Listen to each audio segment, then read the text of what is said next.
Rules and regulations around 401ks and IRAs. The R is the trigger, 59.5.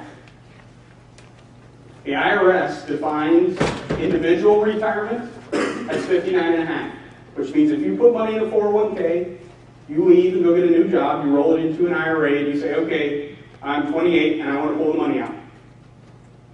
Because you're not 59.5, there is a 10% early withdrawal penalty. Plus, as you put money into the plan, you got a tax deduction on the money that you put in. You put in $1,000 and you make $50,000 a year. That means you really only get taxed on 49. You got a tax deduction for the money that you put in. So if you pull it out early from a 401k or an IRA, before you're 59.5, there's a 10% withdrawal penalty, plus you have to pay normal taxes on it, just like a paycheck. It usually comes out to somewhere in the neighborhood of 25 to 35%, depending on how much money you make. So it's about a third, anywhere from a fourth to a third of the money. So if you accumulated $10,000 in here, and then you said, oh yeah, I decided I want to cash that in and use it to buy a house, you might as well you're going to get 7 of the 10 that you originally put in. They are designed for retirement. They're not designed to put money in for the next couple of years and then cash it in and take it back out. There are other accounts to do that with. That's not what a 401k or an IRA is designed to do. So, hold on real quick.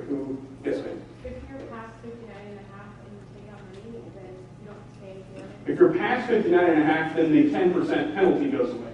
You still have to pay taxes. Right, you still have to pay taxes because the money that you put in, you got a tax deduction for. The IRS is going to find you one way or the other. You always have to pay taxes once, just once. So if you got a deduction putting it in, that means you'll pay taxes when you take it out. There are accounts that work the opposite. Like a Roth IRA, for example. You use a Roth IRA, it's the opposite of a traditional IRA or of a 401k. Roth IRA, you put in after tax dollars. So money that is already in your paycheck, you put it in your checking account, then you take money out and you put it into a Roth IRA. That money goes in after taxes, and when you withdraw it, it's at IRA, individual retirement. Remember, the R is the trigger, 59.5.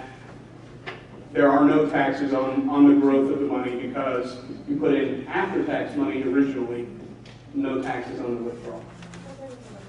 So, right, there's limits on the amount that you can contribute and the amount of income that you make. So, single people, starting at $95,000 a year, if your income is more than $95,000, you cannot contribute at all. You're not eligible for a Roth IRA. And then the maximum amount this year that you're eligible to contribute is $5,000. If you're over 50, you can contribute $6,000. And those rules about a Roth IRA are all going to be revoted on by Congress this summer. And starting in 2011, we'll get a whole new set of rules.